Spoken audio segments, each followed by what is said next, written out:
In the winter of 1914, as Europe burned, the Ottoman Empire placed its fate on two desperate gambles, one in the frozen mountains of the Caucasus, the other in the burning deserts of Egypt.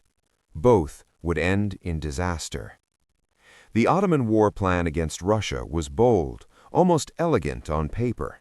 The idea was simple: draw Russian forces out from their base at Sarıkamış, lure them deep into Ottoman territory, then swing a massive force around their flank and destroy them in a single crushing blow. But the land had other ideas. The Turkish army numbered nearly 150,000 men, officially under Hasan İzzet Pasha, but the true commander was Enver Pasha, backed by a powerful German staff. Opposing them was a Russian army of about 100,000 men, under General Vorontsov. In early November, Russian troops crossed the frontier and captured Köprüköy, pressing forward toward Ottoman lines. The 11th Corps was ordered to hold the Russians in place. Meanwhile, the rest of the Ottoman army began its deadly march through snow-choked mountain passes to outflank the enemy. By Christmas Day 1914, the attack began. At first, it worked. The Russians were driven back from Köprüköy toward Horasan. Ottoman columns, fighting through blizzards, reached the positions Enver had planned. The trap was set. But the cost was unbearable.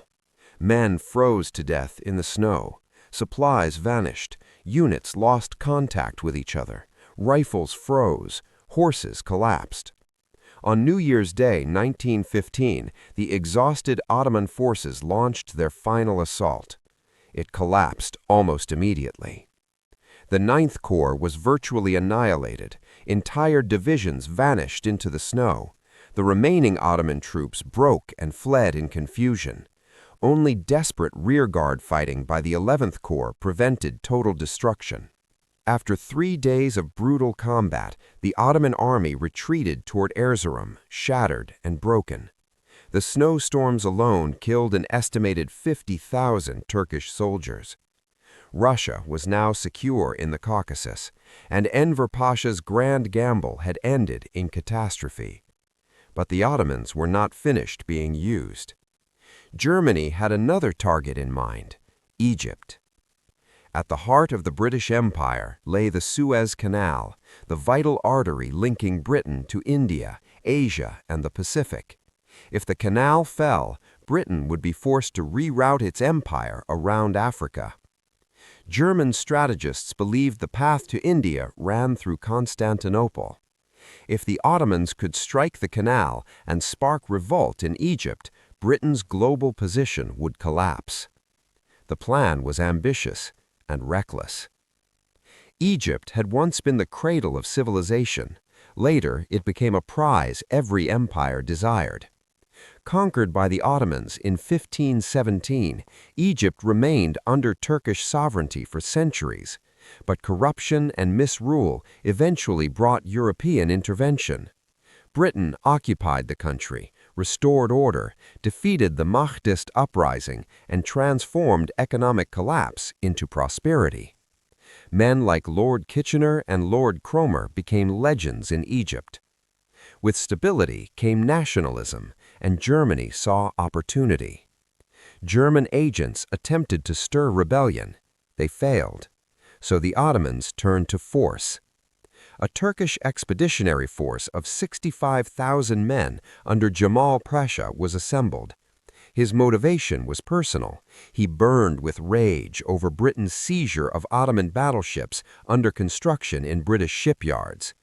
But the challenge before him was immense. To reach the Suez Canal, the army had to cross 120 to 150 miles of trackless desert. None had sufficient water. None had railways. Roads were nearly non-existent. Meanwhile, the canal itself was a fortress, wide, steep-banked, guarded by railways, artillery, warships, and well-trained troops. British forces under Major General Sir John Maxwell, including experienced Indian regiments, prepared their defenses. British aircraft patrolled the desert relentlessly. Nothing moved unseen. In late October, reports surfaced of Bedouin forces moving toward the canal. A skirmish followed. The threat faded.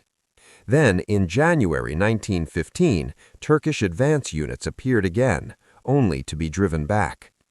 The full assault came in early February, but by then, the desert had already defeated the invaders. Only about 12,000 Turkish troops reached the canal area. On February 2, 1915, under cover of darkness, Turkish forces moved toward Ismailia and Tusum. They dragged pontoon boats, iron craft hauled across the desert by hand, toward the water. Holy warriors shouted prayers and cries of sacrifice. The attack was meant to overwhelm the defenders in a single surge. It failed instantly. British sentries heard unfamiliar voices across the canal. Then the guns opened. Machine guns tore into the attackers at point-blank range. Artillery joined in. Warships on the canal blasted the eastern bank. A tiny British torpedo boat dashed through the fire, landing men behind Turkish lines, then returned to rake the enemy positions. Despite heavy losses, the Turkish attack pressed forward. At dawn, British and Indian troops counterattacked. Artillery smashed advancing columns. Shrapnel scythed through the desert. Anatolian battalions were thrown into the fight and destroyed.